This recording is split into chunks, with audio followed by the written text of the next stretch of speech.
Hello प्यारे बच्चों, कैसे हैं आप। मैं डॉक्टर सुशील आपका स्वागत करता हूं क्लास 12 फिजिक्स की न्यूमेरिकल सीरीज में। आप जानते हैं हम एक फेमस बुक जिसके राइटर हैं कुमार मित्तल, इसकी बुक के एक्सरसाइज के क्वेश्चंस कर रहे हैं one by one. Last class में हमने चैप्टर नंबर 6 किरचॉफ के लॉ वाले क्वेश्चन करे थे। आज से हम नया चैप्टर स्टार्ट कर रहे हैं जो कि है गतिमान आवेश तथा चुंबकीय क्षेत्र। ये है हमारा इस बुक का चैप्टर नंबर 7। और यदि एनसीईआरटी की बुक कहा जाए तो उसमें यह आता है चैप्टर नंबर 4 के नाम से, गतिमान आवेश तथा चुंबकत्व। तो प्यारे बच्चों, आज से इस चैप्टर को स्टार्ट करेंगे। मुझे उम्मीद है आपको इसके क्वेश्चन पसंद में आ रहे होंगे।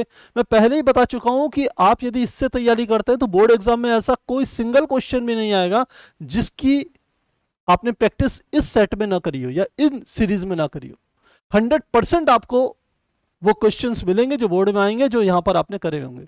इससे बाहर कोई न्यूमेरिकल नहीं आएगा। तो चलिए क्लास को स्टार्ट करते हैं और देखते हैं इस चैप्टर का फर्स्ट न्यूमेरिकल, जो कि इस प्रकार से होगा। क्या कहते हैं, एक समतल वृत्ताकार कुंडली में 100 फेरे हैं तथा उसकी त्रिज्या 3 सेंटीमीटर है। तो जो डाटा हमें दिया है वो लिख लेते हैं। हमें जो डाटा दिया है वो लिख लेते हैं। क्या दे दिया हमारे को, एक समतल कुंडली में 100 फेरे हैं, यानी कि कैपिटल एन का मान कितना दे दिया, 100 दे दिया, तथा उसकी त्रिज्या 3.0 सेंटीमीटर है। तो त्रिज्या को मैंने आर ले लिया, यह है 3.0 सेंटीमीटर। और इसको मैं क्या कर सकता हूं, थोड़ा सा मीटर में बदल लेता हूं। बराबर हो गया 3 गुणा 10 की घात -2 मीटर। ये इसकी त्रिज्या हो गई। आगे क्या कह रहा है, कुंडली में 2 एम्पियर की धारा प्रवाहित की जाती है, यानी कि आई का मान कितना हो गया, 2 एम्पियर की जाती है। कुंडली की अक्ष पर स्थित कुंडली के केंद्र से 4 सेंटीमीटर की दूरी पर, और इसको हम एक्स से रिप्रेजेंट करते हैं। एक्स बराबर आ गया 4 सेंटीमीटर, और मीटर में बदलेंगे तो 4 गुणा 10 की घात -2 मीटर। ये एक्स का मान दे दिया। दूरी पर स्थित बिंदु पर चुंबकीय क्षेत्र की तीव्रता की गणना कीजिए। हमें बी का मान कैलकुलेट करना है। डायग्राम कैसा होता है, ये हमारी क्या होती है, एक कुंडली होती है, ये इसका केंद्र होता है।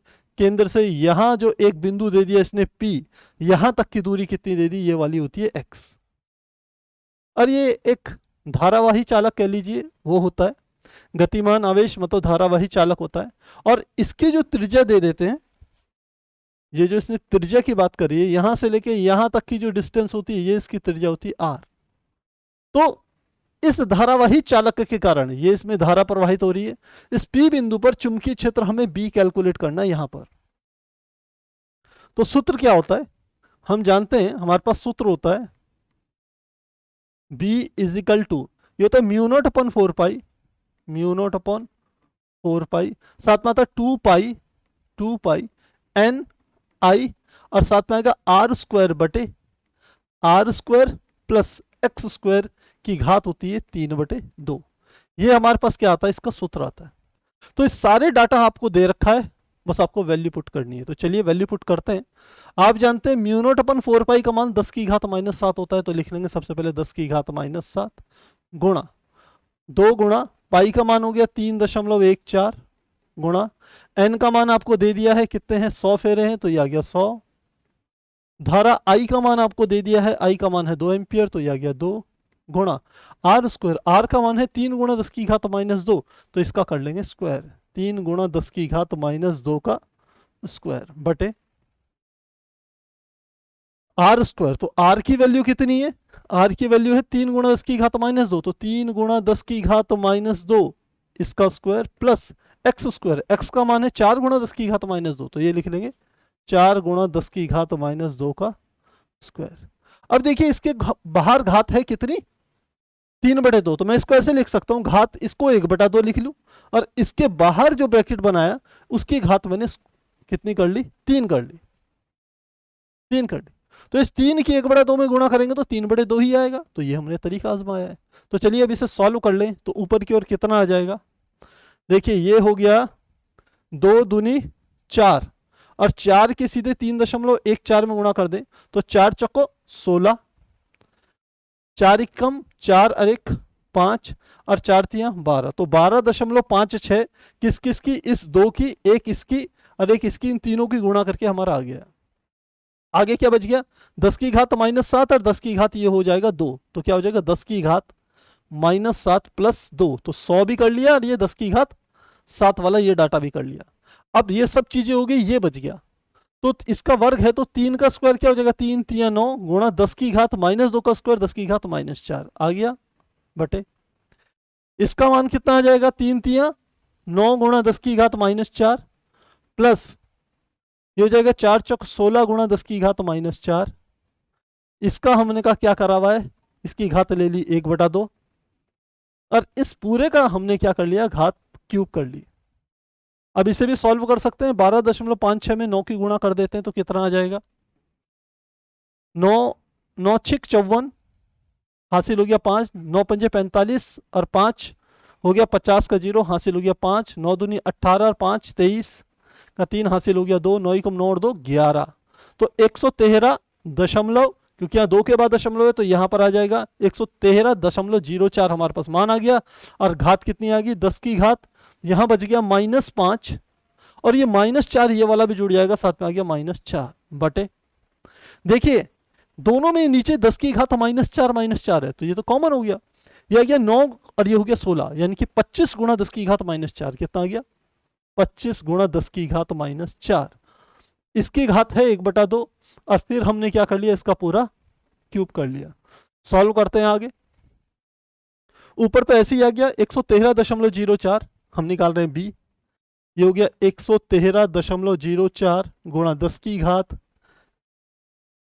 5 और 4 कितने हो गए -9 बटे, ध्यान दीजिए 25 का अंडररूट निकालेंगे, अंडररूट एक घात 1/2 का मतलब होता है अंडररूट, तो इसका अर्थ ये भी है कि अंडररूट 25 गुणा 10 की घात -4, 25 का अंडररूट क्या आ जाएगा 5 और 10 की घात -4 किसका स्क्वायर है, 10 की घात -2 का, तो 5 गुणा 10 की घात -2 आ जाएगा अंदर का मान, तो क्या आ जाएगा 5 गुणा 10 की घात -2 और इस पूरे का क्या हो गया, क्यूब आ गया।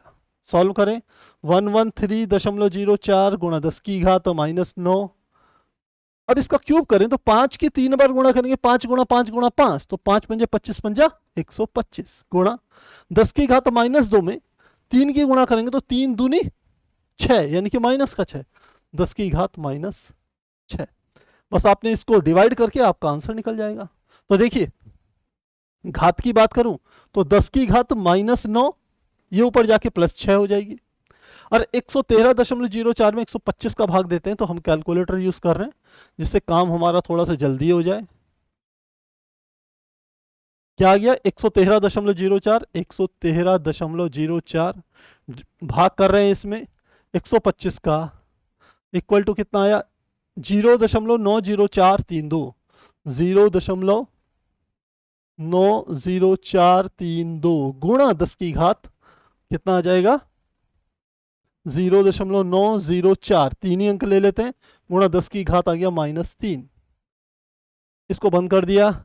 आप इस तरीके से आंसर देख रहे हैं तो एक डेसिमल को उधर ले जाएंगे तो घात क्या हो जाएगी, एक बढ़ जाएगी, तो क्या आ जाएगी, ये आ जाएगी 9.04 गुणा 10 की घात -4, क्या निकाल रहे हैं, चुंबकीय क्षेत्र निकाल रहे हैं, इसका मतलब न्यूटन पर एम्पियर मीटर भी होता है और टेस्ला भी होता है, तो आप इसको टेस्ला भी लिख सकते हैं, टेस्ला होता तो गॉस भी है लेकिन हमने जितने भी मात्रक लिए हैं सब एमकेएस पद्धति में लिए हैं, चाहे वो एम्पियर हो चाहे वो मीटर हो, सब चीजें एमकेएस में लिए, इसलिए इसका मात्रक टेस्ला भी आप ले सकते हैं। तो प्यारे बच्चों इस प्रकार से पहले क्वेश्चन को हम सॉल्व करेंगे। तो चलिए स्क्रीनशॉट लेना चाहेंगे, स्क्रीनशॉट लेंगे 1 2 3 4। नेक्स्ट क्वेश्चन देखते हैं, एक परिनलिका की लंबाई 20 सेंटीमीटर तथा त्रिज्या 1 सेंटीमीटर है, इसमें तार के 5000 फेरे 0.4 एम्पियर की धारा प्रवाहित करने पर इसके केंद्र पर चुंबकीय क्षेत्र का मान ज्ञात कीजिए, इसके सिरों पर चुंबकीय क्षेत्र क्या होगा। तो एक परिनलिका है, परिनलिका आपको पता होना चाहिए, यदि हम इस तरीके से कार्डबोर्ड लें घुमाएं उसको और उस पर तारों के ऐसे फेरे हम लगा दें, इस तरीके से तारों के फेरे यदि लगा दें, ये हमारी क्या बन जाती है, एक परिनलिका बन जाती है। ऐसे करके मान लो धारा ऐसे प्रवाहित कर रहे हो ऐसे, तो क्या कहता है एक परिनलिका की लंबाई 20 सेंटीमीटर है, तो हमें क्या दे दिया, परिनलिका की लंबाई यानी कि L बराबर दे दिया 20 सेंटीमीटर और इसको लिख सकता हूं 20 गुणा 10 की घात -2 मीटर, या इसी को लिख सकता हूं 0.2 मीटर। तो एल उसने दे दी, त्रिज्या 1 सेंटीमीटर है, 1 सेंटीमीटर है, यानी कि आर का मान दे दिया 1 सेंटीमीटर। हालांकि इसकी जरूरत तो नहीं पड़ेगी, लेकिन आप इसको मीटर में बदलना चाहो तो 1 गुणा 10 की घात -2 मीटर, ये हमारे पास आर आ गई। इसकी जरूरत नहीं पड़ती है वैसे। इस तार में 5000 फेरे हैं, फेरे मतलब कैपिटल एन, तो कैपिटल एन का मान कितना आ गया, 5000 आ गया। 5000 फेरे हैं। 0.4 एम्पियर की धारा प्रवाहित करने पर आई का मान कितना दे दिया, 0.4 एम्पियर। प्रवाहित करने पर इसके केंद्र पर चुंबकीय क्षेत्र का मान क्या होगा। देखिए केंद्र कौन सा हिस्सा होता है, ध्यान देना। केंद्र का मतलब होता है हमारा ये वाला हिस्सा, बिल्कुल अंदर का भाग, ये वाला, ये इसका केंद्रीय भाग कहलाता है। तो इसके केंद्र पर यहां पर चुंबकीय क्षेत्र बी का मान आपको कैलकुलेट करना है। पहली बात, इसके सिरों पर भी चुंबकीय क्षेत्र क्या होगा, तो यहां पर बी होगा और ये इसके सिरे कहलाते हैं। इन सिरों पर चुंबकीय क्षेत्र कितना होगा ये भी बताना है। तो चलिए स्टार्ट करते हैं। सबसे पहले हम सूत्र जानते हैं, क्या सूत्र होता है। परिनलिका के केंद्र पर चुंबकीय क्षेत्र होता है बी, कहां पर, केंद्र पर। ये होता है mu not into N into I के बराबर होता है। और हम जानते हैं चूंकि स्मॉल एन बराबर होता है capital N upon L. Capital N कुल फेरों की संख्या, स्मॉल एल परिनलिका की कुल लंबाई, लंबाई मतलब ये वाली लंबाई बेटा, एक एक बात को समझना। तो इस n की जगह, और इस n को कहते हैं एकांक लंबाई में फेरों की संख्या। तो चाहे आप ये वाला फार्मूला भी इस्तेमाल कर सकते हैं और इस फार्मूले में n का मान ये रखें तो ये आ जाएगा b, केंद्र पर जो है वह बराबर आ जाएगा mu not capital N into I बटे क्या आ जाएगा L। इसमें वैल्यू पुट करते हैं, तो चलिए करते हैं। देखिए हम जानते हैं चूंकि म्यू नॉट अपॉन 4 पाई बराबर होता है 10 की घात -7, तो म्यू नॉट का मान क्या हो जाएगा, 4 pi multiply 10 to the power -7। तो म्यू नॉट का मान ये रखेंगे तो ये क्या 4 pi multiply 10 to the power -7। N total फेरों की संख्या कितनी आ गई, 5000 गुणा आई का मान कितना आ गया 0.4 बटे एल क्या है, परिनलिका की लंबाई, और उसका मान है 0.2 मीटर, 0.2 मीटर। बस अब आपने सॉल्व करना है इसे। तो देखिए इस दशमलव से ये दशमलव हट गया, 2 से काट दी 2 दूनी 4, तो क्या आ गया 4 गुणा पाई का मान हो गया 3.14 गुणा ये हो गया 10 की घात -7, और 5000 को मैं ऐसे लिख सकता हूं 5 गुणा 1000। एक काम हम और कर सकते थे, हम ये जो 2 आया है 2 की 5 में गुणा कर दे तो 5 दूनी 10, कितना आ जाता है 5000 का 10,000 आ जाता। आगे का डाटा ऐसा का ऐसा है, बस इसे सॉल्व करना है आपको। तो कितना आ जाएगा, चुंबकीय क्षेत्र बी बराबर, सबसे पहले 4 की इसमें गुणा करते तो 4 चौक 16, 4 एकम 4 और 1 5, 4 चौक 16, 4 एकम 4 1 5, 4 तिया 12, तो यह आ गया 12.56 हमारे पास मान आ गया। 10 की घात -7 और 10 की घात +4 गुणा 10 की घात -7 +4, तो कितना आ जाएगा, ये आ गया बी का मान आ गया 12.56 गुणा 10 की घात -3, और आप लिख सकते हैं इसे टेस्ला या न्यूटन पर एम्पियर मीटर भी लिख सकते हैं, या तीसरा मात्रक वेबर पर मीटर स्क्वायर भी लिख सकते हैं।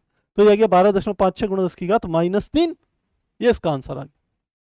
ये तो कहां पर है, केंद्र पर है, केंद्र पर। ये सिरे हैं तो यहां पर चुंबकीय क्षेत्र होता है सिरों पर, सिरों पर जो चुंबकीय क्षेत्र होता है ये केंद्र का आधा होता है, क्योंकि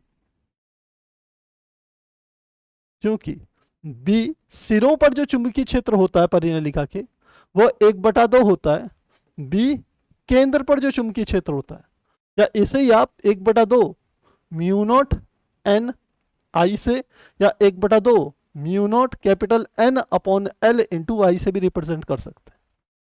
तो ये सारे के सारे फॉर्मूले आपने बी केंद्र पर निकाल लिया, बस उसका हाफ निकाल लीजिए, सिरों पर आ जाएगा। तो क्या आ जाएगा, बी इज इक्वल टू जो सिरों पर चुंबकीय क्षेत्र होगा बराबर 1/2, और केंद्र पर चुंबकीय क्षेत्र कितना निकला है गुणा 12.56 गुणा 10 की घात -3, भाग दे दीजिए, 2 छिंग 12, 2 दूनी 4, 2 अठे 16 गुणा 10 की घात -3, क्या आ जाएगा टेस्ला। तो जो सिरों पर चुंबकीय क्षेत्र होगा वो 6.28 गुणा 10 की घात -3 टेस्ला होगा, और यही हमारा क्या है, मान दिया हुआ है। इस सूत्र को ध्यान रखना, किसी भी परिनलिका के सिरों पर जो चुंबकीय क्षेत्र होता है वो सेंटर पर जो चुंबकीय क्षेत्र होता है उसका हाफ होता है। ये सिरों पर चुंबकीय क्षेत्र B बराबर 1/2 म्यू नॉट एन आई के बराबर होता है, जबकि केंद्र पर चुंबकीय क्षेत्र क्या होता है, म्यू नॉट एन आई के बराबर होता है। तो ये अंतर आपने ध्यान देना है। चलिए प्यारे बच्चों, स्क्रीनशॉट लेंगे, 1 2 3 4। अगला प्रश्न देखते हैं। अगला प्रश्न हमारे पास क्वेश्चन नंबर 3, यदि 50 सेंटीमीटर लंबी परिनलिका, फिर से परिनलिका का प्रश्न हमारे पास आ गया है। लंबी परिनलिका के केंद्र पर चुंबकीय क्षेत्र का मान इतना है, तो हमें दे दिया सॉल्यूशन। परिनलिका के केंद्र बी, केंद्र पर चुंबकीय क्षेत्र का मान दे दिया 4.0 गुणा 10 की घात -2, 4.0 गुणा 10 की घात -2 न्यूटन प्रति एम्पियर मीटर। क्या है, न्यूटन प्रति एम्पियर मीटर, ये हमें दे दिया, मीटर है, जबकि उसमें 8 एम्पियर की धारा प्रवाहित हो रही है। धारा का मान दे दिया आपको, आई बराबर कितना दे दिया, 8 एम्पियर धारा प्रवाहित की जा रही है। तो बताइए इसमें फेरों की संख्या कितनी होगी। फेरों की संख्या यानी कि कैपिटल एन का मान हमें ज्ञात करना है। एक चीज दी है, यदि 50 सेंटीमीटर लंबी है तो एल का मान दे दिया 50 सेंटीमीटर, और 100 से भाग दे दो तो 0.5 मीटर ये आ जाएगी। निकाल लेते हैं। तो हम सूत्र जानते हैं, अभी हमने बताया, क्योंकि ये केंद्र की बात कर रहा है तो सूत्र होता है बी। चुंबकीय क्षेत्र कहाँ होता है, केंद्र पर परिनलिका के, ये होता है म्यू नॉट एन इंटू आई, और इसी को लिखते थे म्यू नॉट कैपिटल एन बटे एल इंटू आई, ये होता था बी केंद्र पर। तो हमें किसका मान निकालना है, हमें तो एन का मान निकालना है। तो इस एन का मान निकालने के लिए एन को यहीं रख दीजिए, ये आ जाएगा बी की किस में गुणा हो जाएगी, ये एल ऊपर जाएगा ऊपर में, म्यू नॉट इंटू आई कहाँ चल जाएगा, हर में, म्यू नॉट इंटू आई। तो बस एन का मान बी एल बटे म्यू नॉट आई ये हमने रख दिया। अब वैल्यू पुट कीजिए, आंसर निकल जाएगा। एन बराबर क्या आ गया, सबसे पहले क्या रखना है, बी का मान। बी का मान कितना दिया है, 4.0 गुणा 10 की घात -2, तो रख लिया 4.0 गुणा 10 की घात -2 गुणा बी। एल का मान, एल कितनी है 50 सेंटीमीटर, 0.5 बटे म्यू नॉट। अब फिर से म्यू नॉट की यहां पर बात समझना, आप जानते हैं म्यू नॉट अपॉन 4 पाई बराबर होता है 10 टू द पावर -7, तो म्यू नॉट बराबर हो जाएगा 4 pi multiply 10 to the power -7, ये वैल्यू रख देंगे। तो म्यू नॉट का मान 4 pi multiply 10 to the power -7 गुणा, साथ में है आई, और आई का मान कितना है 8 एम्पियर, ये भी हमने रख लिया, 8 आ गया, कोई दिक्कत नहीं, आसान है। तो देखिए 4 से काटेंगे, 4 दूनी 8, ये हमारे पास आ गया, और सॉल्व करते हैं तो ऊपर आ गया 0.5 गुणा 10 की घात -2, 10 की घात -7 ऊपर ले जाएंगे तो 10 की घात +7 हो जाएगा, नीचे आ जाएगा 4, पाई का मान आ गया 3.14, और साथ में क्या आ गया हमारा 2 आ गया। तो इनकी गुणा कर लीजिए, 0.5 गुणा 10 की घात -2 + 7 बटे 4 दूनी 8, 8 चौको 32, वो बच गया 3, 4 कम 4 और 3 7, और 4 तियां 12, तो 12.72 नीचे आ गया, ऊपर आ गया हमारे पास इतना। तो चलिए इसको भाग देकर के इसका मान हम निकाल लेंगे। ये ऊपर आ गया 0.5 गुणा 10 की घात कितना आ गया 5 बटे कितना आ गया 12.72, दशमलव हटाए यहाँ पर भी दशमलव हटाते हैं, इसके पीछे 0 लगा देते हैं, तो क्या आ गया 50 बटे 1272 गुणा 10 की घात कितना आ गया 5। कैलकुलेटर की हेल्प से निकाल लेते हैं, आसानी से आ जाएगा। चलिए ये हमने कैलकुलेटर यूज कर लिया है, 50 में भाग दे दिया कितने का 1272 का, 1272 का कितना आ गया 0.039। ये तो कुछ गड़बड़ आ गया बेटा, कुछ हमने गड़बड़ कर दी है बेटा, कोई वैल्यू पुट कर, क्योंकि ये तो 3,9 आ रहा है जबकि हमारा 1990 आ रहा है, तो इसका मतलब कुछ ना कुछ गड़बड़ हो गई बेटा। चलिए चेक करते हैं। हमें n का मान निकालना था, तो b is equal to mu naught n I upon l, ये तो सही है।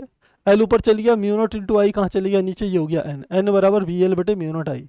सबसे पहले देखते हैं b का मान। b का मान दिया है 4.0 गुणा 10 की घात माइनस 2, यह गया 4.0 गुणा 10 की घात माइनस 2, ठीक है। एल का मान सेकंड था एल, एल का मान कितना दिया था 50 सेंटीमीटर, 100 का भाग देंगे 0.5 मीटर, ये भी सही है।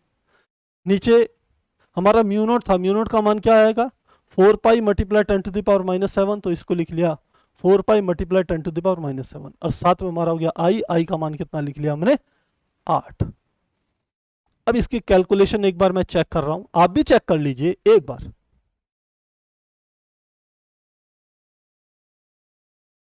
देखो बेटा गलती कहां हुई है, यहां पर हुई है। हमने 4 की 3.14 गुणा 2 में जब गुणा करी तो होना क्या चाहिए था 4 दूनी 8, तो 8 चौको 32 का 2, हाथ से बच गया 3, फिर 8 एकम 8 और 9 10 11, यहां पर कैलकुलेशन में मिस्टेक हुई है, तो इसको थोड़ा सा सुधार कर रहे हैं हम। देखिए ये 3.14 में 4 दूनी 8 की गुणा करते हैं तो गया 8 चौको 32 का 2, हासिल बच गया 3, 8 एकम 8 9 10 11, 1 8 एकम 8 3 24 और 1 क्या हो गया 25, तो 25.12 आ गया, तो नीचे आ जाएगा 25.12। अब इसमें इसका भाग देंगे तब देखते हैं सही मान निकालना चाहिए, क्योंकि 0.5 गुणा 10 की घात कितना आ गया 5, 7 प्लस का इतना, तो यह गया 25.12। अब मान निकाल लेते हैं, देखिए कैलकुलेशन करके क्या आ गया 0.5 में भाग दे दिया 25.12 का, तो आंसर कितना आ जाएगा 0.01990, तो क्या आ गया 0.01990 गुणा 10 की घात कितना आ गया 5, तो 5 है तो डेसिमल को 5 स्थान इधर ले जाएंगे, 1 2 3 4 5, तो ये आ गया 1990 आ गया, और यही हमारे पास क्या है कैपिटल एन का मान है। तो आपने देखा बेटा कि एक जगह थोड़ी सी मिस्टेक करी तो आंसर बिल्कुल गड़बड़ा गया, आपने भी ध्यान रखना है। तो चलिए मुझे लगता है आपको क्लियर हो गया होगा, कोई समस्या नहीं है, ये वैसे भी फेरों की संख्या है, इसका कोई मात्रक नहीं होगा। इस प्रकार से इस प्रश्न को हल करेंगे।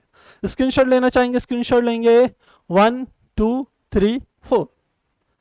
नेक्स्ट क्वेश्चन, एक परिनलिका की लंबाई 1 मीटर, परिनलिका के ही प्रश्न आ रहे हैं। देखिए एक परिनलिका की लंबाई 1 मीटर है, तो हमें दे दिया एल का मान कितना दे दिया 1 मीटर, और औसतत व्यास 3.0 सेंटीमीटर, व्यास का मतलब होता है डी, और ये होता है 2r के बराबर, यार इसका मान कितना दे दिया 3 सेंटीमीटर, तो r का मान कितना हो गया 3/2 यानी कि 1.5 सेंटीमीटर, और इसको मीटर में बदलेंगे तो 1.5 गुणा 10 की घात -2 मीटर, तो त्रिज्या का मान आ गया। हालांकि हमें जरूरत नहीं पड़ती है त्रिज्या की, बता दूं आपको, तार के प्रत्येक, इसमें तार के प्रत्येक 800 फेरों की 5 परतें हैं।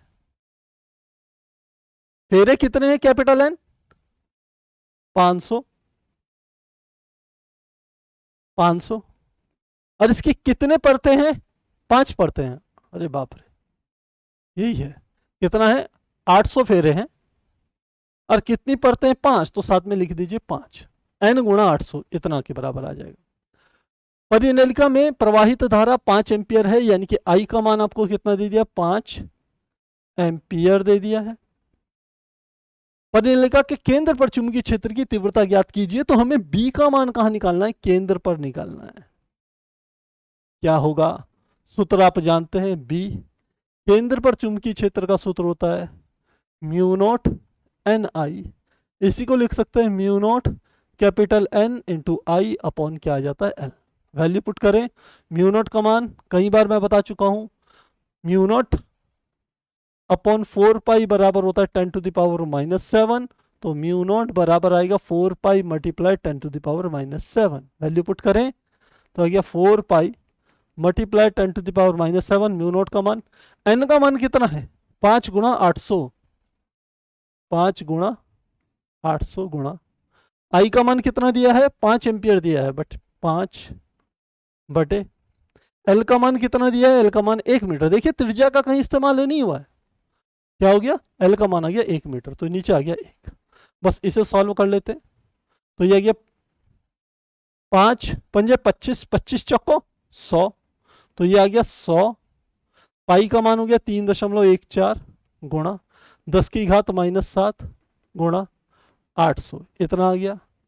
तो अब आपने क्या करना है, इसको ऐसे भी लिख सकते हैं 3.14 गुणा 800 में केवल 8 यहाँ लिख दिया, 2 0 2 ये और 2 ये, तो 1 2 3 4, 4 जीरो होगी इन दोनों की मिला के। साथ में कितना है 10 की घात -7, 8 की गुणा कर दीजिए, 8 चक्को 32, 8 एकम 8, 9 10 11, हासिल आ गया 1, 8 3 24 और 1 25, 25.12 गुणा 10 की घात -7 और 4 जीरो है तो प्लस क्या आ गया 4, तो कितना आ गया 25.12 गुणा 10 की घात -3 टेस्ला। इसके बराबर हमारा क्या होगा, चुंबकीय क्षेत्र होगा कहाँ, परिनलिका के केंद्र पर। तो 25.12 गुणा 10 की घात -3 टेस्ला, बिल्कुल आंसर हमारा मैच हो रहा है। तो प्यारे बच्चों आसान प्रश्न है परिनलिका के, कठिन नहीं है। एक दो बातों का ध्यान रखना है, स्मॉल एन होता है एकांक लंबाई में फेरों की संख्या, जबकि उसका मान होता है स्मॉल एन बराबर होता है capital N upon L. Capital N परिनलिका में कुल फेरों की संख्या बटे एल परिनलिका की कुल लंबाई। तो इन चीजों पे आपने ध्यान देना है और इस प्रकार से हम इसे हल कर सकते हैं। स्क्रीनशॉट लेना चाहेंगे, स्क्रीनशॉट लेंगे 1 2 3 4। नेक्स्ट क्वेश्चन है क्वेश्चन नंबर 5, जो कि इस प्रकार से कहते हैं संलग्न चित्र में दर्शाए अनुसार एक लंबे सीधे तार को 10 सेंटीमीटर त्रिज्या के लूप में मोड़ा गया। एक सीधा तार जा रहा था, इसी तार को इस प्रकार से मोड़ा कि इसकी जो त्रिज्या है वो 10 सेंटीमीटर है। यदि यह हमने एक लूप बनाया है तो यहां से लेके यहां तक की, आप समझ सकते हैं, यहां से लेके यहां तक की जो डिस्टेंस होगी ये भी हमारी आर ही होगी। ये भी कितनी होगी, आर ही होगी। और ये भी कितनी है, आर है। लूप की त्रिज्या भी कितनी है, आर है। तो ये डिस्टेंस भी कितनी है, 10 सेंटीमीटर ही। ध्यान देना, लूप में मोड़ा जाता है। यदि 8 एम्पियर की धारा इस लूप में प्रवाहित की जाए, इस धारा का मान कितना है, आई बराबर है 8 एम्पियर, तो ये धारा भी कितनी बह रही होगी, 8 एम्पियर की ही बहेगी सीधे तार में। तो लूप के केंद्र सी पर चुंबकीय क्षेत्र बी का मान एवं दिशा ज्ञात कीजिए। देखिए लूप के केंद्र पर यहां पर जो चुंबकीय क्षेत्र उत्पन्न होगा वो दो प्रकार से उत्पन्न होगा। ध्यान देना, चुंबकीय क्षेत्र, पहला चुंबकीय क्षेत्र तो इसके कारण उत्पन्न होगा, इस तार के कारण यहां पर जो चुंबकीय क्षेत्र उत्पन्न होगा वो होगा B1। और इस लूप वाले तार के कारण यहां पर जो चुंबकीय क्षेत्र उत्पन्न होगा, इस लूप वाले तार के कारण यहां पर जो चुंबकीय क्षेत्र उत्पन्न होगा वो क्या हो जाएगा, B2। दो चुंबकीय क्षेत्र उत्पन्न होंगे। अब बात आती है इनकी दिशाएं भी क्या होगी। तो पहले हम लिख लेते हैं, लिखते हैं हमें क्या क्या दे दिया है। सबसे पहले हमें त्रिज्या दे दी, आर का मान दे दिया। सॉल्यूशन करते हैं, हमें क्या दे दिया है, आर का मान दे दिया, कितना दे दिया, 10 सेंटीमीटर। 10 सेंटीमीटर को हम लिख सकते हैं 0.1 मीटर। आर का मान दे दिया। धारा आई का मान दे दिया, कितना है, 8 एम्पियर। 8 एम्पियर दे दिया। अब इस लूप के केंद्र पर दो प्रकार के चुंबकीय क्षेत्र होंगे, एक सीधे धारावाही चालक के कारण। तो लिखते हैं लूप के केंद्र पर, लूप के केंद्र पर चुंबकीय क्षेत्र पहला हमारा किसके कारण होगा, हम कह सकते हैं सीधे धारावाही चालक के कारण। पहला सीधे धारावाही चालक तार के कारण, तार के कारण। और इसको हम रिप्रेजेंट कर लेंगे B1 से रिप्रेजेंट करेंगे, तो B1 is equal to μ0 upon 2 pi, और सूत्र होता है I बटे R। ये आ गया B1। अब मेन बात है इसकी दिशा कहां होगी। तो देखिए धारावाही, सीधा धारावाही चालक ये वाला है, हम सीधे चालक धारावाही चालक की बात कर रहे हैं। यहां पर ध्यान देना, हम किसकी बात कर रहे हैं, सीधे धारावाही चालक की बात कर रहे हैं। तो ये सीधे धारावाही चालक के कारण बिंदु O पर जो चुंबकीय क्षेत्र होगा, ये C पर जो चुंबकीय क्षेत्र होगा, दाहिने हाथ के अंगूठे के नियम से ज्ञात करेंगे। यदि ये हमने धारावाही चालक को अपने दाहिने हाथ से इस प्रकार से पकड़ा कि अंगूठा बहने वाली धारा की दिशा को प्रदर्शित करे, तो ये जो घूमी हुई फिंगर होगी, अंदर जाने वाली फिंगर होगी, चुंबकीय क्षेत्र की दिशा को प्रदर्शित करेगी। तो चुंबकीय क्षेत्र इस सी से भीतर की तरफ जाएगा। तो हम लिखते हैं B1 सी पर लंबवत भीतर की ओर ये जाएगा। पहली तो हमने ये बात समझ ली। दूसरा हमने समझना है लूप के कारण चुंबकीय क्षेत्र।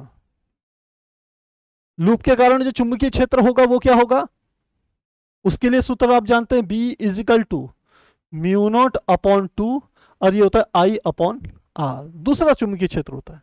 अब इस चुंबकीय क्षेत्र की दिशा क्या होगी, ये भी बिल्कुल सेम होगी, इसी की तरह होगी, लेकिन हम कैसे इसे कैलकुलेट करेंगे।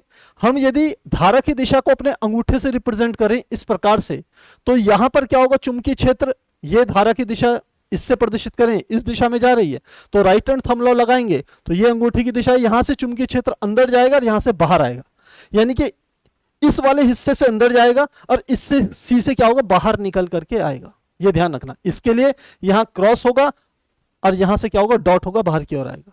तो इसकी दिशा लिखते हैं पृष्ठ सी पर, इसको लिख लेते हैं B2 सी पर पृष्ठ के लंबवत कहा जाएगा, बाहर की ओर। तो अब आप देख रहे हैं सी पर दो चुंबकीय क्षेत्र लग रहे हैं, एक लग रहा है B1 और एक लग रहा है B2। दोनों के हम परिमाण यहां से निकाल सकते हैं इन सूत्रों से, लेकिन इसकी दिशा क्या है, भीतर की ओर अंदर जा रहा है, इसकी दिशा क्या है, लंबवत बाहर की ओर। तो जो परिणामी चुंबकीय क्षेत्र होगा, लिखते हैं अतः सी पर परिणामी चुंबकीय क्षेत्र, जिसे हम B से रिप्रेजेंट करेंगे, ये हो जाएगा B1 प्लस B2, लेकिन दोनों की दिशाएं विपरीत हैं, इसलिए क्या हो जाएगा, माइनस में आएगा आंसर। तो B1 का मान हम लिख लेते हैं mu naught upon 4 pi I upon R, mu naught upon 4 pi I upon R, और B2 का मान माइनस में लेंगे, माइनस B2 का मान क्या आ जाएगा, mu naught upon 2 I upon R, mu naught upon 2 साथ में आएगा I अपॉन R, इतना आ जाएगा। तो चलिए वैल्यू देखते हैं क्या क्या निकलेगी। म्यू नॉट अपॉन 4 पाई और यहां पर है नहीं, देखिए म्यू नॉट अपॉन 2 पाई है यहां पर, तो इसको थोड़ा सा सुधार करें। म्यू नॉट अपॉन, यहां लिखा है फॉर्मूला म्यू नॉट अपॉन 2 पाई, तो म्यू नॉट बटे क्या आ जाएगा, 2 भी है और R भी है, 2R और ऊपर I, ये दोनों में कॉमन है, तो यहां आ गया 1 माइनस, इधर क्या और आ जाएगा, नहीं इसमें आ जाएगा 1 अपॉन पाई,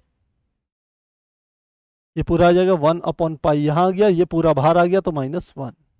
अब वैल्यू पुट कर लेते हैं। म्यू नॉट का मान 4 pi multiply 10 to the power -7 गुणा I का मान हम जानते हैं कितना है, 8 एम्पियर, 8 आ गया, बटे 2 गुणा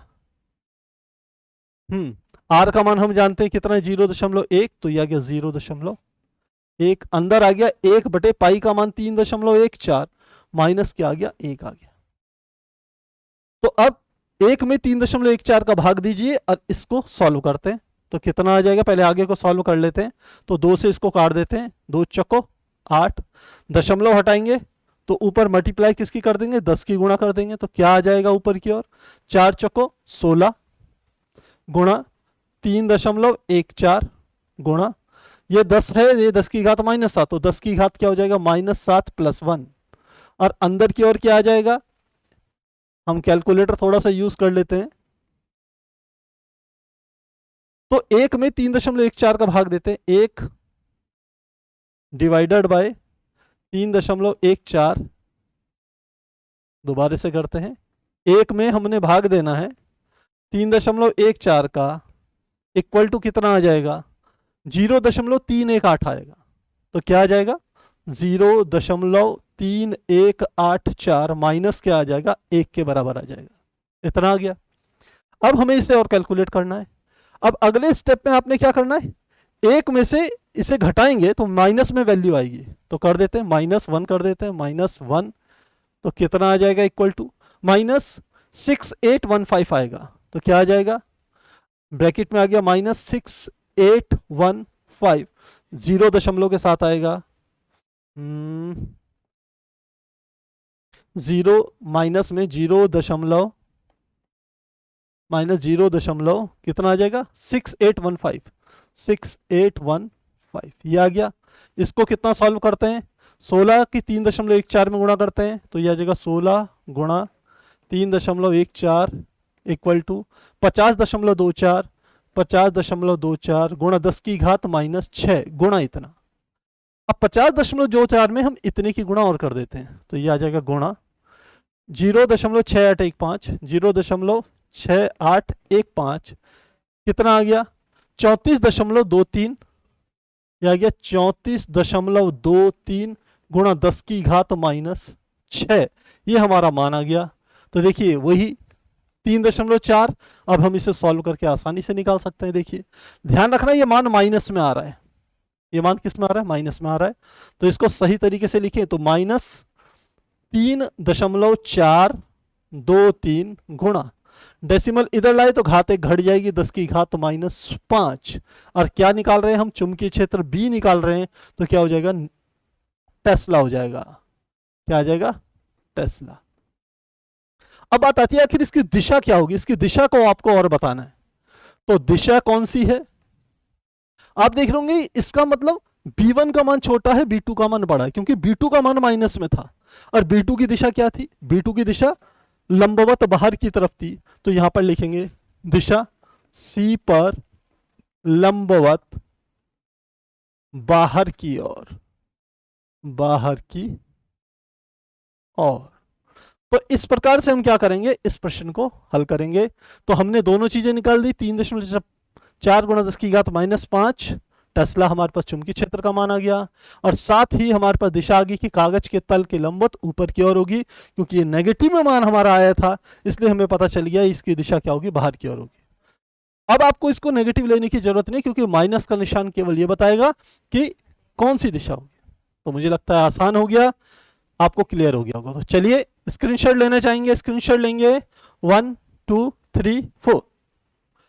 तो प्यारे बच्चों आज हमने क्वेश्चन नंबर 1 से लेके क्वेश्चन नंबर 5 तक के प्रश्नों को हल किया है। मुझे उम्मीद है आपको अच्छे से समझ में आया होगा। यदि कहीं पे कोई दिक्कत होती है तो कमेंट में जरूर लिखिएगा। तो फिर मिलते हैं नेक्स्ट क्लास में, तब तक के लिए आप लोग रखिए अपना ध्यान।